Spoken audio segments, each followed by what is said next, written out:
नमस्कार, जय हिंद विद्यार्थी मित्रांनो. रेल्वे एनटीपीसी भरती 2024 तर्फा 11,528 जागांसाठी जे विद्यार्थी मित्रांनो हे भरती निघालेली आहे. तर या भरतीमध्ये तिकीट कलेक्टरच्या टीसीच्या सुद्धा जागा आहे.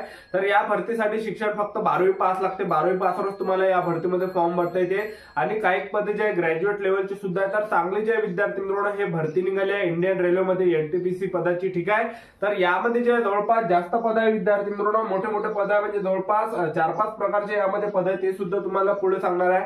12वी पासवर कोणकोणते पद आहेत, त्याचबरोबर ग्रॅज्युएशनच्या लेवलवर कोणकोणते या ठिकाणी जागा आहे. त्याचबरोबर या भरतीमध्ये सिलेक्शन प्रोसेस काय आहे, लेखी परीक्षेचा अभ्यासक्रम काय, निगेटिव्ह मार्किंग किती असणार आहे, किती मार्काचा पेपर असणार आहे. तर संपूर्ण माहिती तुम्हाला रेल्वे एनटीपीसी या भरतीबद्दल आजच्या व्हिडिओच्या माध्यमातून माहिती सांगणार आहे. वयोमर्यादा काय आहे, तर फुल डिटेल A to Z माहिती सांगणार आहे. तर आजचा व्हिडिओ खूप महत्त्वाचा होणार आहे. व्हिडिओ शेवटपर्यंत बघा आणि व्हिडिओला आताच लाईक करा. नमस्कार विद्यार्थी मित्रांनो, माझी नोकरी कॉर्नर युट्यूब चॅनलवर मी गोपाल वानखडे तुमचं सर्वांचं सहर्ष स्वागत करतो. तर मित्रांनो, व्हिडिओचा थंबनेल बघून तुमच्या लक्षात आलं असेल की आपला व्हिडिओ कोणत्या टॉपिकवर होणार आहे. व्हिडिओ सुरू करण्याच्या आधी आपल्या युट्यूब चॅनलला सबस्क्राईब करा, जेणेकरून प्रत्येक भरतीचे अपडेट तुमच्यापर्यंत सर्वात आधी पोहोचेल आणि जास्त करून 10वी आणि 12वी पास भरतीच्या रिलेटेड जास्त व्हिडिओ आपल्या चॅनलवर अपलोड करत असतो. तर तुम्ही बघू शकता विद्यार्थी मित्रांनो, रेल्वे एनटीपीसी भरती 2024 तर 11,558 जागांसाठी ही भरती आहे. ठीक आहे, आणि जे 12वी पासवरची भरती आहे, तर 12वी पासवर कोणकोणते पद आहे बघू शकता तुम्ही.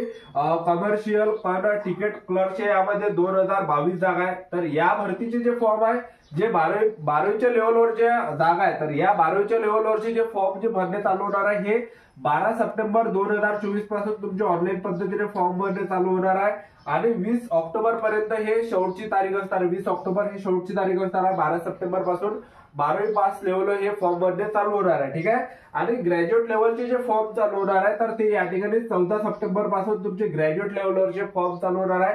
14 सप्टेंबर ते 30 ऑक्टोबर पर्यंत हे फॉर्म चालू असणार आहे. ठीक आहे, त्याचबरोबर आपण या ठिकाणी 12वी मध्ये आपण वयोमर्यादाचा जर विचार केला तर पहा, जे 12वी पास साठी जे पद आहे, तर 12वी पास साठी जे पद आहे त्यासाठी वयोमर्यादा 18 ते 33 वर्षापर्यंत तुम्हाला फॉर्म भरता येते. त्याचबरोबर तुम्ही SC ST कॅटेगरीचे असाल तर 5 वर्ष सूट आहे, ओबीसी कॅटेगरीचे असाल तर 3 वर्ष सूट आहे. म्हणजे ओबीसी कॅटेगरीचे 18 ते 36 पर्यंत भरू शकता. SC ST कॅटेगरीचे विद्यार्थी 18 ते 38 पर्यंत भरू शकता. ओपन कॅटेगरी 18 ते 33. त्याचबरोबर ग्रॅज्युएट लेवलसाठी जे वयोमर्यादा ठेवण्यात आला आहे 18 ते 36 पर्यंत ओपन कॅटेगरीचे मुलं फॉर्म भरू शकतात आणि SC ST कॅटेगरीचे विद्यार्थी या ठिकाणी 18 ते 41 पर्यंत फॉर्म भरू शकतात. ओबीसी कॅटेगरीचे विद्यार्थी 18 ते 39 वर्षापर्यंत फॉर्म भरू शकतात.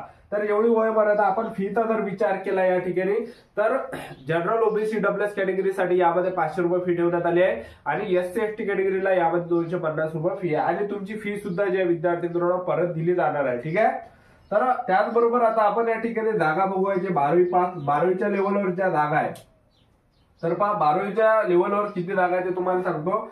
तर 12वी पासवर जे फॉर्म चालू होत आहे हे 12 सप्टेंबर पासून फॉर्म चालू होत आहे.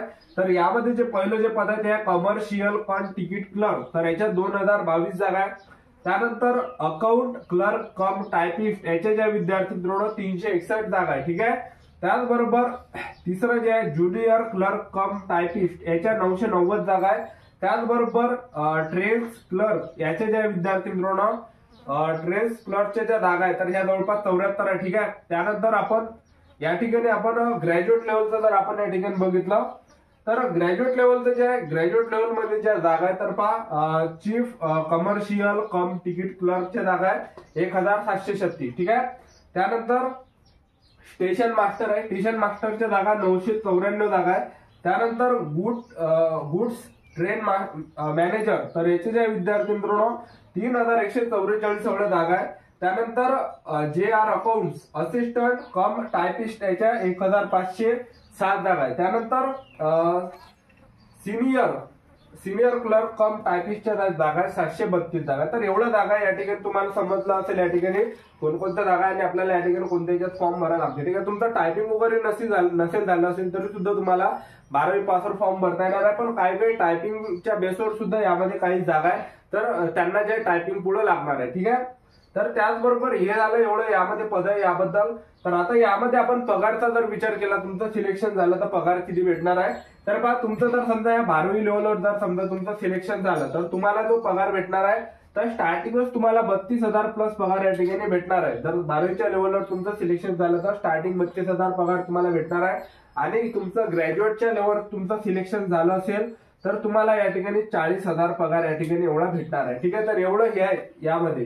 तर आता यामध्ये सिलेक्शन प्रोसेस काय आहे, तुमचं सिलेक्शन कशा प्रकारे या ठिकाणी होणार आहे या ठिकाणी रेल्वे एनटीपीसी या भरतीमध्ये। ठीक आहे, तर सिलेक्शन प्रोसेसचं जर आपण बघितलं तर सर्वात पहिले तुमची पहिली लेखी परीक्षा होणार आहे। ठीक आहे, त्यानंतर तुमची दुसरी लेखी परीक्षा होणार आहे। दुसरी लेखी परीक्षा झाल्यावर तुमची टायपिंग होणार आहे। तर काही काही विद्यार्थ्यांना कोणकोणत्या पदामध्ये टायपिंग लागते, सर्वच पदासाठी टायपिंग नाही लागत। तुमचं 12वी पास असेल तर तुम्हाला टायपिंग नसेल तरी सुद्धा तुम्हाला यामध्ये जे विद्यार्थी मित्रांनो फॉर्म भरता येणार आहे। ठीक आहे, म्हणजे यामध्ये कसं आहे काय काही जे यामध्ये जागा आहे टायपिंगच्या आणि काही टायपिंगच्या जागा आहे। ठीक आहे, आणि चौथ्या टप्प्यामध्ये तुमचं डॉक्युमेंट व्हेरिफिकेशन होणार आहे, 5व्या टप्प्यामध्ये तुमचं मेडिकल होणार आहे। अशी संपूर्ण सिलेक्शन प्रोसेस आहे। ठीक आहे, त्यानंतर आपण सिलेबसचा जर विचार केला तर सिलेबस काय आहे परीक्षेचा, तर पहा ह्या दोन्हीमध्ये ज्या परीक्षा होणार आहे तर पहा सर्वात पहिले तुमची पहिली लेखी परीक्षा होणार आहे, सीबीटी 1 होणार आहे। तर सीबीटी 1 मध्ये काय की 100 मार्काचा तुमचा पेपर असणार आहे सीबीटी 1 मध्ये, आणि 90 मिनिटाचा तुम्हाला टायमिंग भेटणार आहे, आणि निगेटिव्ह मार्किंग 3 एवढी असणार आहे।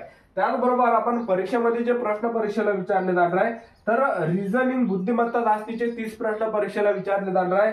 त्याचबरोबर मॅथ आहे, मॅथचे जे प्रश्न विचारले जाणार आहे ते 30 प्रश्न विचारले जाणार आहे। ठीक आहे, तर 30 प्रश्न हे मॅथचे विचारले जाणार आहे। त्याचबरोबर जनरल नॉलेजचे या ठिकाणी 40 प्रश्न परीक्षेला विचारले जाणार आहे। टोटल या ठिकाणी जे 100 मार्काचं तुमची सीबीटी 1 होणार आहे। ठीक आहे, आणि सीबीटी 1 झाल्यानंतर तुमची सीबीटी 2 असणार आहे। सीबीटी 2 असणार आहे तुमची। आता सीबीटी 2 म्हणजे काय आहे की सीबीटी 2 मध्ये 90 मिनिटाचा तुमचा पेपरसाठी टायमिंग भेटणार आहे। 120 मार्काचा तुमचा पेपर असणार आहे सीबीटी 2 चा। त्याचबरोबर नेगेटिव्ह मार्किंग 3 एवढे असणार आहे। आणि परीक्षेमध्ये जे प्रश्न परीक्षेला विचारले जाणार आहे तर पहा रिझनिंगचे 35 प्रश्न परीक्षेला विचारले जाणार आहे। त्याचबरोबर मॅथचे गणिताचे 35 प्रश्न परीक्षेला विचारले जाणार आहे, आणि जनरल नॉलेजचे 50 प्रश्न परीक्षेला विचारले जाणार आहे।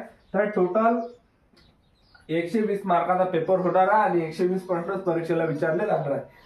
तर अशा प्रकारे जे विद्यार्थी मित्रांनो हा परीक्षेचा सिलेबस आहे एनटीपीसी। ठीक आहे, तर चांगले जे हे भरती फॉर्म मध्ये जे विद्यार्थी मित्रांनो 12 सप्टेंबर पासून या भरतीचे फॉर्म भरणे चालू होत आहे। तर ज्यांनी सुद्धा आतापासून तयारी चालू केली नसेल तर आतापासून तयारी चालू करा।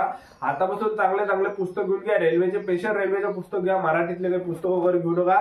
लुसेंट वगैरे झाले जे गाजलेले पुस्तक आहे ते पुस्तकं तुम्ही घ्या, आणि त्याच्यातूनच विद्यार्थी मित्रांनो सेल्फ स्टडी करा। आतापासून तुम्ही जे ग्रामीण भागातले असाल तर तिथं तुम्ही अभ्यास करू शकता। ठीक आहे, तर आतापासून सेल्फ स्टडी करा। 8 घंटे तुम्ही लायब्ररीमध्ये आतापासून अभ्यास करा, चांगली तयारी करा। तर चांगली जे विद्यार्थी मित्रांनो हे 11,528 जागांसाठी ही रेल्वेची जे विद्यार्थी मित्रांनो भरती निघालेली आहे। तर आतापासून जे पण विद्यार्थी इमानदारीने अभ्यास करणार आहे, जे पण विद्यार्थी इमानदारीने तयारी करणार आहे, जे पण स्ट्रगल करणार आहे, तर त्यांचं जे विद्यार्थी मित्रांनो या भरतीमध्ये सिलेक्शन होणार आहे। ठीक आहे, तर चांगली ही भरती निघालेली आहे।